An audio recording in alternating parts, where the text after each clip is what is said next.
Saúdo a todos com a graça e a paz do nosso Senhor Jesus Cristo. Amados, voltamos mais uma vez aos nossos cultos online. Sabemos que estamos passando por esse momento, mas eu creio que a igreja deve estar preparada para todos os momentos que ela deve passar aqui. De certo, Deus tem nos levantado para trazer a sua palavra, para darmos continuidade à missão ao qual Ele nos chamou, nos escolheu. E mediante a qualquer situação que seja, essa é a nossa função, de continuar pregando o Evangelho. Evangelho de João, capítulo 17, do verso 1 ao verso 19.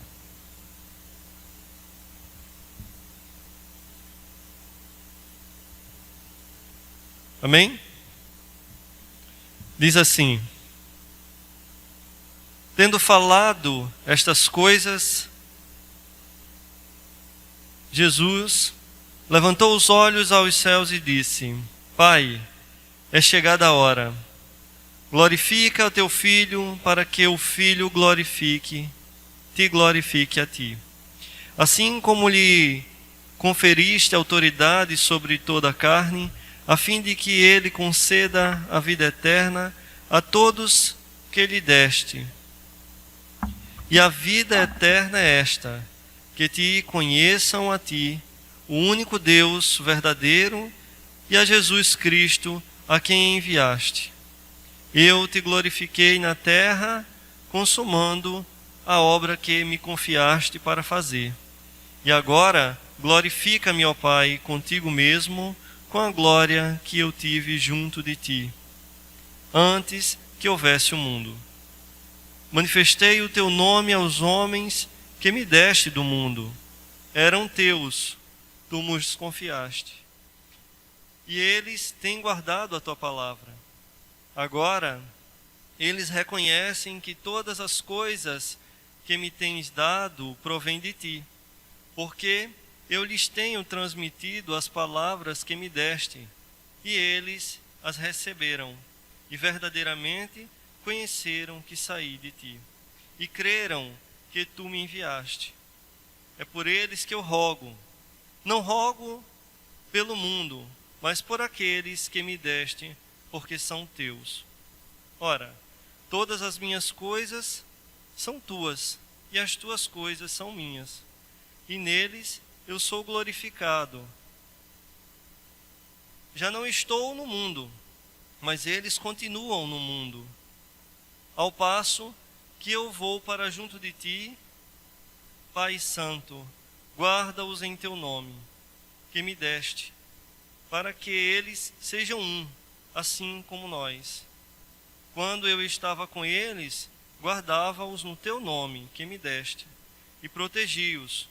E nenhum deles se perdeu, exceto o filho da perdição, para que se cumprisse a Escritura. Mas agora vou para junto de ti. E isto falo no mundo para que eles tenham o meu gozo completo em si mesmos.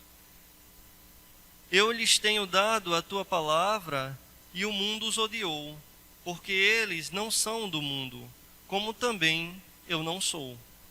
Não peço que os tires do mundo, e sim que os guardes do mal. Eles não são do mundo, como também não sou eu. Santifica-os na verdade, a tua palavra é a verdade. Assim como tu me enviaste ao mundo, também eu os enviei ao mundo. E a favor deles, eu me santifico a mim mesmo, para que eles também sejam santificados na verdade. Oremos. Senhor nosso Deus e Pai, mais uma vez, Senhor, queremos agradecer pelas bênçãos que o Senhor tem derramado sobre nós, pela tua misericórdia, Senhor, para conosco. Neste momento, Senhor, queremos te pedir, Senhor, que o Senhor seja com este que vai trazer a mensagem nessa noite. Que sejam as tuas palavras, Pai, a saírem, a serem proferidas nessa noite e que faça morada em nossos corações. Perdoa os nossos pecados, porque somos homens falhos. E nos mantém, Pai, firmes no teu caminho e na tua promessa. É assim que nós te oramos, agradecidos por tudo, em nome do teu Filho Jesus. Amém. A mensagem é bem clara. Nós estamos neste mundo, mas nós não somos deste mundo. O cristão, ele está no mundo, mas ele não é deste mundo. Existe um propósito para que ele esteja. E Jesus, ele intercede por sua igreja, segundo o texto que nós lemos, pedindo ao Pai que não nos tirasse do mundo. Estamos inseridos nesse contexto de coisas trazidas à existência por obra do Criador. Somos homens e mulheres criados conforme a imagem de Deus e com a tarefa de estabelecer relacionamentos e interagir biblicamente com o mundo à nossa volta. Mas como fazer isso de modo que Deus seja glorificado? Como evitar que nossa vida se torne mundana e secularizada, como temos visto constantemente igrejas, crentes, caminhando pelo caminho da secularização? Temos que lembrar, amados, que somos cidadãos dos céus, mas com a responsabilidade de trazer luz a este mundo, de dar um sabor diferente a este mundo, cujos valores se distanciam do que agrada a Deus. Se de certo nós estamos nesse mundo, é tão somente para fazer aquilo o qual Deus deseja que façamos, que é glorificá-lo. Através de sua palavra, através de nossos atos, nós glorificá-lo todos os dias, visto que o mundo virou as costas para Deus. Tem virado as costas para Deus e tapado os ouvidos para não ouvir as suas palavras. Temos um grande problema. A igreja evangélica tem se esforçado para ser relevante como sal da terra e luz do mundo, mas geralmente tem adotado dois extremos perigosos. O primeiro é tornar-se um grupo isolado. E esse grupo, voltado apenas para os exercícios religiosos, inoperantes e irrelevantes para a sociedade, uma luz que não brilha, uma luz que está embaixo do alqueire, uma luz que está escondida embaixo de uma bacia, de um balde, uma luz que não brilha como deve brilhar. Em segundo, é firmar um diálogo aberto com o mundo ao ponto de empenhar-se tanto em aprender o idioma do mundo, ao ponto de perder a sua própria essência, tornando-se secularizada, tornando-se mundana. E, portanto, é urgente discutirmos a questão bíblica a fim de adotarmos uma postura equilibrada entre conversar com o mundo e falar de Deus ao mundo e apresentar o Deus verdadeiro a este mundo. Os cristãos têm que compreender qual é a atitude correta em relação à cultura de Deus e à cultura deste mundo, porém, sem sair deste mundo. O fundador do Departamento de História da Universidade de Amsterdã. E quando tratamos de lidar com o mundo, tratamos diretamente com a criação de Deus. O resultado é que, apesar de muitas pessoas terem se tornado cristãs, o mundo se tornou totalmente secularizado. Que Satanás é o Deus desse mundo, apenas no sentido de que ele está sendo servido como se fosse um Deus. Mas Satanás, o príncipe deste mundo, não está no controle de todas as coisas. mas é um agente importante na produção de uma cultura marcada pela cegueira espiritual, o qual tem batalhado, tentando ganhar corações para que se afastem de Deus, para que se afastem da verdade e para que caminhem para uma condenação junto com Ele, que é eterna. Eis aqui outro ponto importante. Os seres humanos que rejeitam o senhorio de Deus são agentes culturais cegos pelo próprio pecado e pela ação de Satanás, mas continuam agindo e produzindo cultura. E por mais que tenham em mente em difamar o Criador, continuam a usufruir das suas benesses, das bênçãos divinas. A vida, a inteligência, a criatividade, o ar, o sol, a chuva, ou seja, continuam sempre dependentes de Deus, ainda que produzindo um ambiente hostil aos filhos de Deus. Quando a gente volta aqui para o verso 14 do texto que lemos, ele diz assim: eu lhes tenho dado a tua palavra, e o mundo os odiou, porque eles não são do mundo, como eu também não sou. E o verso 15: não peço que os tire do mundo, e sim que os guarde do mal. Na oração aqui sacerdotal, Jesus intercede por todos os seus, pedindo que não sejam tirados desta realidade criada, mas libertos de todo o mal. Continuamos aqui na terra, mas tendo em Cristo uma nova natureza, porque temos uma missão, e essa missão é sermos sal e luz neste mundo caído. Nós temos a missão de fazer a diferença, de levar o Evangelho, custe o que custar, de levar o amor de Deus, custe o que custar, mas tão somente fazendo a diferença. Porque de certo, se não fizermos a diferença deste mundo, nós estamos falhando na missão para a qual fomos chamados. O universo trazido à existência pelas mãos do Criador, mas agora manchado pelo pecado, amados, creiam que pode ser reparado e restaurado. Quando vemos em 2 Coríntios 5,19, que diz: Deus estava em Cristo reconciliando o mundo consigo, nós vemos que Cristo é a luz desse mundo. O mundo morto em seus delitos e pecados jamais teria condições de caminhar para Deus ou de responder em ação prazerosa para Deus. Mas tão somente Cristo, como luz desse mundo, vem, brilha e dá vida a este mundo, para que este mundo agora venha a ser reconciliado consigo mesmo. E Cristo, não só como luz, mas também é seu Salvador.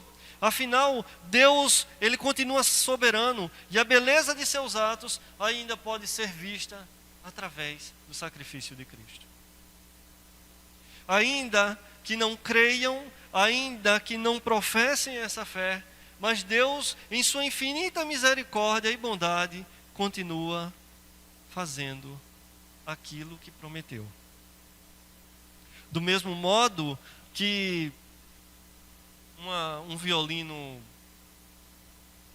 Stradivarius, que é um dos mais caros aí, ele possa estar deteriorado, ele possa estar arranhado, ele possa estar desafinado, mas um bom olho é aquele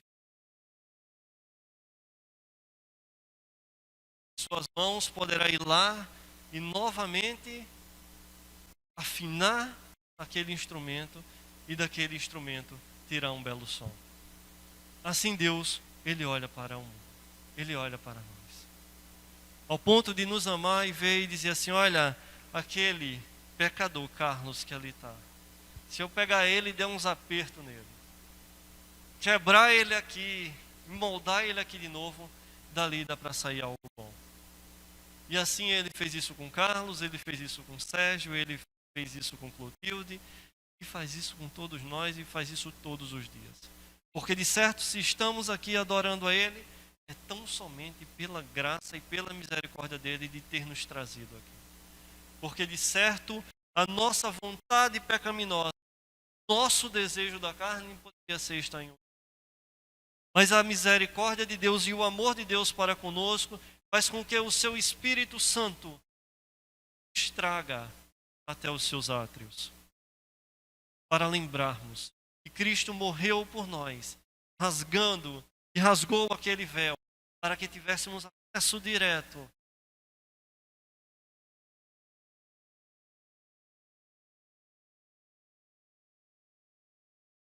Jesus veio para nos mostrar que somente nele podemos ter esperança de o mundo voltar a soar harmoniosamente. Haverá o tempo em que tudo entrará no eixo novamente. E tudo, como uma caixinha de música, entoará uma bela cantiga. E não será passageiro, mas será uma cantiga bela eterna, ao qual nós faremos parte. Ainda na oração sacerdotal, aqui no verso 17 e o verso 18 diz assim: santifica-os na verdade. A tua palavra é a verdade. Assim como tu me enviaste ao mundo, também eu os enviei ao mundo. E após pedir que os seus discípulos fossem santificados na verdade, anuncia que eles agora teriam uma missão no mundo. Assim como o Pai enviou seu Filho ao mundo para salvar pecadores, assim Cristo enviou os apóstolos para darem continuidade a essa obra. Assim Cristo nos chamou, nos levantou, nos mudou, nos deu uma nova vida para continuarmos a obra que os seus apóstolos também deixaram. E até Cristo voltar, essa será a função da igreja. E Deus irá levantando os seus filhos até o dia da volta de Cristo para que essa obra continue. Porque essa obra não vai parar, porque essa obra é uma obra do coração de Deus. A igreja é o povo que deve dar continuidade ao que Cristo iniciou. A igreja deve ser um oásis em meio ao deserto. A igreja deve ser uma luz em meio à escuridão. Agora, amados, também é necessário que tenhamos cuidado com a visão dualista. A visão de mundo dualista é uma maneira de tentar entender a realidade à nossa volta. Parte do princípio da existência de um conflito de opostos em equilíbrio de forças, o bem e o mal, as trevas e a luz, o yin e o yang da cultura oriental, o corpóreo e o espiritual. O dualismo ele enxerga o mundo na coexistência de dois poderes, o bem disputando contra o mal. E quando esse conceito é aplicado ao cristianismo, cria-se a ideia errada de que Deus luta para vencer contra o diabo. E assim se enxerga uma divisão entre aquilo é santo, ou seja, é de Deus, e aquilo ali é profano, é do diabo. Todavia não é isto que a Bíblia ensina. Na verdade, Deus criou todas as coisas. E mesmo com a ação do pecado e a ação real e mortal de Satanás, o mundo permanece sob o domínio do soberano Deus. E um exemplo bem evidente está no livro de Jó. Amados, Satanás, depois de passar pelo mundo e ver a situação de Jó, resolve querer arrebentar com a vida de Jó.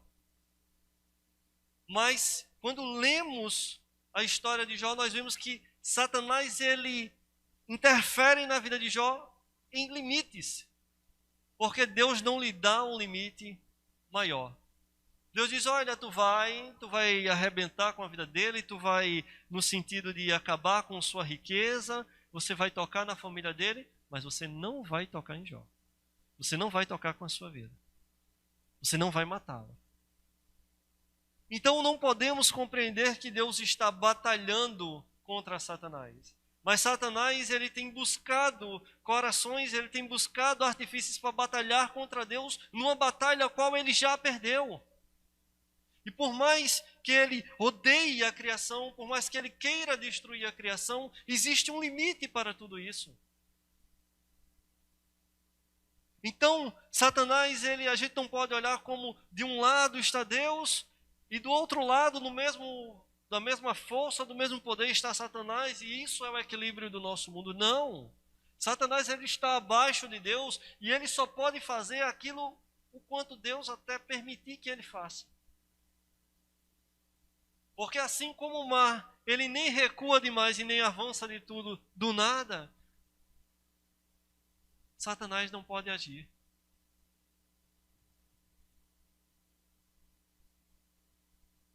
Nos evangelhos, os demônios reconhecem a autoridade de Jesus e são expulsos pelo poder de Cristo, o Filho do Homem. Nenhum pardal cai no chão sem a permissão divina, pois não apenas a vida, mas até a constante ação da gravidade é a manifestação do seu domínio perene. O mundo, ele não está sendo disputado em queda de braço. Não está, amados. Mas Deus tem guardado e livrado os seus. Deus constantemente tem praticado o pedido de Cristo aqui nessa oração de que, olha, aqueles que o Senhor me deu, eles vão ficar no mundo, mas o Senhor não vai os tirar do mundo, mas cuida deles. Dá força a eles para caminhar em meio à pandemia. Dá coragem a eles para falarem da palavra. Dá artifícios para que eles venham a continuar pregando o Evangelho. Porque, de certo modo, qualquer pensamento, qualquer criação, qualquer ideia que nós venhamos a ter de bom, de certo, essa vem de Deus. Por isso que nós não podemos dividir, olha, se eu estou na igreja, tudo aqui é santo, olha, meu computador aqui é santo, isso aqui tudo é santo, mas de repente amanhã eu vou trocar o violão aqui da igreja, e esse violão que hoje é consagrado a louvar a Deus, amanhã pode estar lá no colo de um camarada tocando músicas para o diabo. A nossa vida não pode ser assim. A gente tem que compreender que nós aqui fomos chamados, fomos separados para uma obra. E lá fora nós vamos dar continuidade e aplicar tudo quanto Deus tem falado aqui conosco. Para nós não pode existir o santo e o profano. Mas para nós tem que existir a continuidade da santificação. A continuidade da santidade. Buscarmos ser filhos de Deus, cristãos, verdadeiros, imagens de Cristo, aqui dentro, mas também lá fora.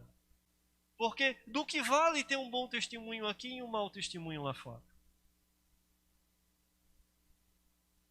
Do que vale ser luz aqui dentro e ser escuridão lá fora?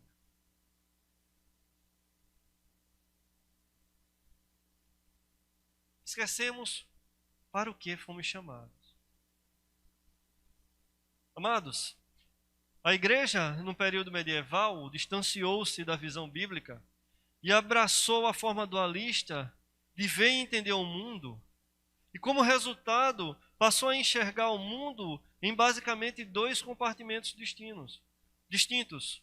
O reino espiritual de Deus, que aí entram as orações, né? A vida voltada ao Senhor, o serviço à igreja, as manifestações e devoções religiosas, em oposição ao reino deste mundo natural. E naquele período, por exemplo, o único meio de um pintor ser destacado ou ganhar fama ou ser reconhecido era se fizesse as obras que remetessem à adoração, né, as esculturas, né? A gente vai olhar lá Capela Sistina, a gente vai olhar tantos outros locais que foram pintados por grandes pintores que, se não tivesse feito aquilo, talvez nem reconhecidos fossem na época, ou fossem mortos. Porém, a reforma protestante buscou purificar a igreja e livrá-la desse erro doutrinário. Para os reformadores, o natural não era santo, não era tão santo quanto espiritual. E a obra do Pai na criação era considerada tão magnífica e cheia de significado quanto a obra do Filho na redenção. Ora, não é tudo que é feito aqui é santo ou tudo que é feito aqui é profano. Mas a ideia era que tudo em toda a sua vida fosse constante. De fato, ou nós somos de Deus, ou fomos libertos e fomos levantados para fazer a obra de Deus, ou ainda não fomos acordados, ou não somos. Ou continuamos cegos segundo o caminho da humanidade. A ideia da reforma protestante foi tirar essa visão tosca de que a igreja medieval tinha. A partir da Escritura, eles compreenderam que Jesus é o Redentor cósmico, o mundo por meio de quem todas as coisas eram restauradas ao Pai. Se a minha vida ela foi restaurada aqui dentro, ela também tem que ser restaurada lá para fora. Não adianta eu andar de uma forma aqui e andar de outra forma lá. Mas, se Deus fez, tudo quanto Deus fez era muito bom, e Deus, amando o mundo, mandou seu Filho para redimir esse mundo, então é uma continuidade. Não há como separar. A salvação em Cristo não tem apenas implicações para a glória futura, tem também alegrias e consequências aqui e agora. Implicações para a vida presente do crente e não só para a futura. A vida de santidade se desenvolve no relacionamento do crente com este mundo. É aí onde nós trabalhamos a nossa santificação. É aí onde nós provamos que estamos no mundo, mas não somos desse mundo. Através da nossa busca pela nossa santificação, pela mudança de nossos atos e pela aparência de Cristo por sermos chamados de cristãos ou pequenos cristos. E a nossa santidade ela se desenvolve nesse relacionamento de nós com o mundo, também nas tentações que são superadas, na tarefa de evangelização, na integralidade da vida no lar, na busca pela excelência profissional e estudantil, e assim como na leitura da palavra e na vida em oração. Em todas as áreas. Jesus transformou os agentes culturais e espera-se, portanto, que a cultura também seja transformada. E aí, amados, temos que estar atentos a essas questões. Para que fomos chamados? Que diferença eu tenho feito nesse mundo? Realmente existe uma batalha ocorrendo na Terra, onde Satanás tenta confundir os crentes, diminuir a confiança de que Cristo é suficiente para a nossa salvação. Em outras palavras, é uma batalha pelos corações e pelas mentes, e tem a ver com a verdade versus o erro, a fé versus a incredulidade. Quando nós falamos que nós temos que ler essa palavra todos os dias, que nós temos que nos alimentar dessa palavra todos os dias, que nós precisamos estar fazendo os nossos exercícios, a nossa obra, a qual Jesus Cristo nos chamou para fazer, é no sentido de nós não nos afastarmos. Não nos afastarmos da palavra, não nos afastarmos da voz de Deus e não nos afastarmos uns dos outros. Para que, como brasas juntas, nós esquentemos a cada dia e nós produzamos a cada dia. Porque, de certo, quando uma brasa é retirada ali do meio do fogo e é afastado, ali ela vai se apagar e vai ser apenas um carvão. Vai ser esfriar, né? Resfriada pelo vento das falsas doutrinas, sendo muitas vezes ganha pelo ouvido de Satanás.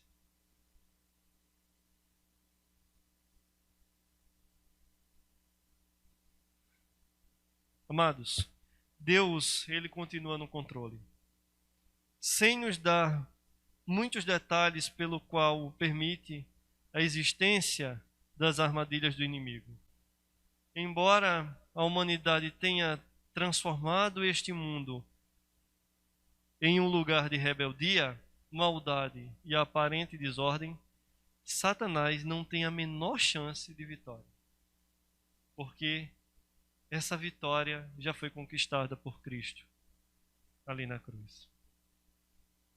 O entendimento mais profundo do Evangelho, de certo, nos ajudará a compreender melhor o mundo à nossa volta e como devemos nos relacionar biblicamente com ele, sem desprezar a realidade do senhorio de Cristo e vislumbrando a glória do porvir. Mas, com tudo isso, entendendo que temos uma nobre missão. A nobre missão de brilhar nesse mundo de caos. A nobre missão de dar sabor a esse mundo que não tem mais sabor. De fazer a diferença nesse mundo que é igual a tudo menos a Deus. Desse mundo que aceita a tudo menos a Cristo. Desse mundo que sacrifica todas as coisas, mas não sacrifica o seu ouvido e seu entendimento para dobrar-se à vontade de Deus.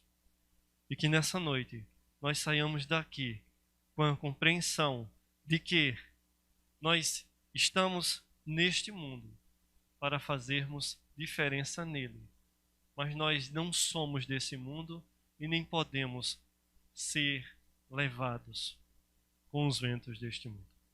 Eu agradeço a rica oportunidade em nome de Jesus.